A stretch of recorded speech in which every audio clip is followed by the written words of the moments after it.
I got my ex dishonorably discharged, by user hot.20. So I was engaged about 2 years ago to a terrible man who was in the army.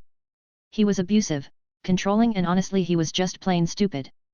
Like he didn't believe in evolution because he believed in creation. During our relationship, we bought the home he grew up in and we were going to live there once we were married. I did not want to buy this home because his mother and her family still lived there, but that's a story for another day. I am embarrassed to say that buying that home was what broke us up. So time goes on, I met some new almost immediately and he can't let that go.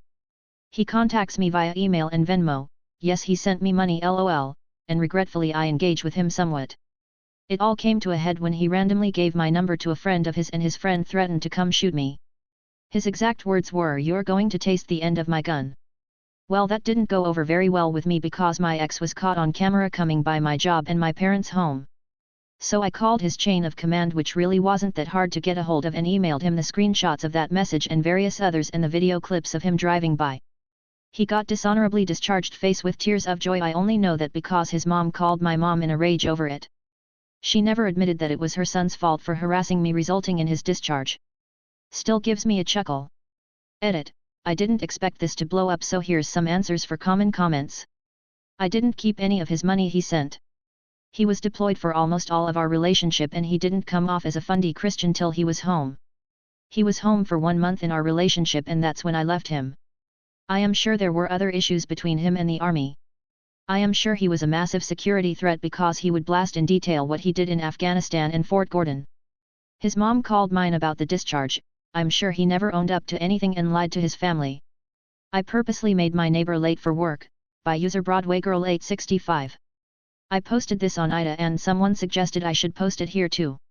I should add that I know what she is doing isn't against the law, but it's rude and annoying. Another thing a lot of people tried to say was it's illegal to block driveways. I know this. I blocked my own driveway. That is not illegal where I live, blocking someone else's is. Another thing I had to cut out of the Ida post because of the character limit was that my dad is disabled and she knows this and still continues to park like a jackass. We've talked to her about how hard she makes my dad's life and so has her landlord, M. But she continues to do it. I, 22F, live at home. We have a neighbor, M, who is renting out the rooms in his house to K, has been living in the room now for about a year. She has 3 cars for no reason, 2 are Camrys and the other is a Sentra. Before she moved in, my sister and I would always park in front of our house. My dad made it a point that we were to only park in front of our house because 1, he thinks it's rude to park in front of neighbors' houses because it's front their property, and 2, we have security cameras that are only pointed at our property, so if something were to happen to our cars, it would be on camera.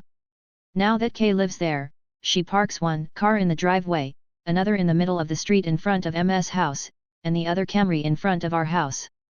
There's no room for another car anywhere. The street that can fit 4 maybe 5 cars now only has 2 cars on it. My sister and/or I don't have anywhere to park, so we have to go to the neighborhood over to park. A while ago my dad put the trash cans in front of our house as per usual, and when I was coming home from work, I got stuck behind the trash picker-upper guy and he passed our house. I noticed that the trash can was up on the curb and K was parked where the trash cans were supposed to be. They're usually on the street, and once it emptied, Dad takes it to the house. The trash was full, K moved our trash cans to park in front of our house. I ran the trash can to another block to see if the trash guy would still take it. Another neighbor, B, saw me doing this and helped. B helped me bring them back, told my dad what happened. Dad went over to KS and told her never to touch the trash cans again and to stop parking in front of our house. He explained why, cameras, my daughters can't park, etc. It is now December and it has not stopped. My dad called M and asked him to talk to K, we heard M yelling at K, but it still hasn't changed anything. A few days ago, she parked the Camry in front of our house and took the Sentra out. When I got home, I decided to park in front of her, blocking my parents' driveway and leaving no room for her to get out from the front. My sister got home and I had her park behind KS Camry and left her no room behind either. The next morning, I was getting ready with the window open and Kay asked me to move one of the cars so she can leave and that she was running late. I told her that I was taking a shower and she'd have to wait. It's not my fault she's running late, and if this was such a problem, she should stop taking up so much space with 2 little cars. She struggled for 20 minutes but did end up getting out. Since then, I've been doing this daily and my family and other neighbors like be helped by telling me how close to get. That time my coworker tried to use a menstrual cycle as a put-down, by user ground opening. At the time of this incident, I was in my early 20s. I had been in food service for about 6 years. I was the only female grill cook this restaurant had ever had. For the uninitiated, the grill cook position is highly respected. Now, this evening's service we are cooking in the second, smaller kitchen of the restaurant. It is only open during hella busy times of the year. The grill station is at the end of a straight line formation. I have to bustle past all other stations to get to walk-in coolers to restock throughout the night. Our fry guy, at the beginning of this line, has stocked enough boxes of French fries in the way of getting out for every cook to complain. But I'm the loudest. At close to closing time, all are resetting their stations. I was headed to the outdoor walk-in refrigerator, continuing my lambast of his poor teammanship, when he came up with the most brilliant of ways to shut me up. As I opened the back door, with the staff smoking area adjacent, he calls out, "What is your problem? Are you on the rag?"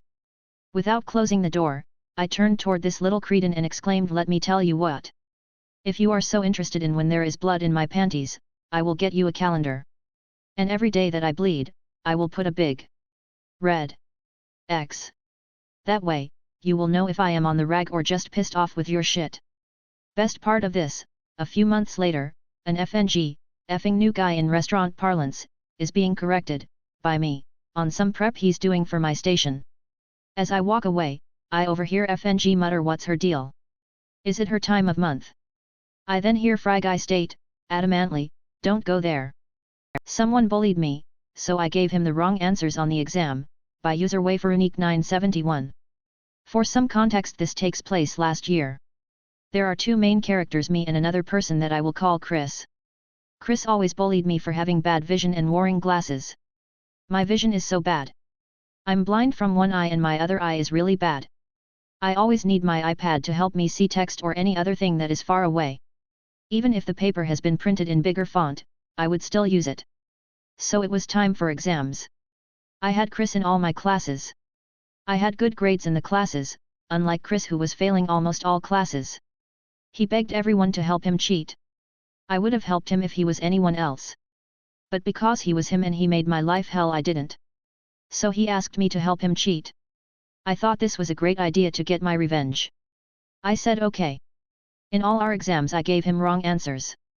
2 weeks later we got our grades and he failed all of the exams. Meaning he failed all classes besides one, English, where he got 55%. But I on the other hand got really good grades. Chris was really mad, he tried to fight me. But there were teachers who stopped him. He couldn't tell any teacher that I was the reason he failed. What was he going to say? He gave me the wrong answers in the exam. If he tried telling anyone, he would get in trouble for cheating. His friend and him kept calling me an asshole, and telling me that I should have let him cheated.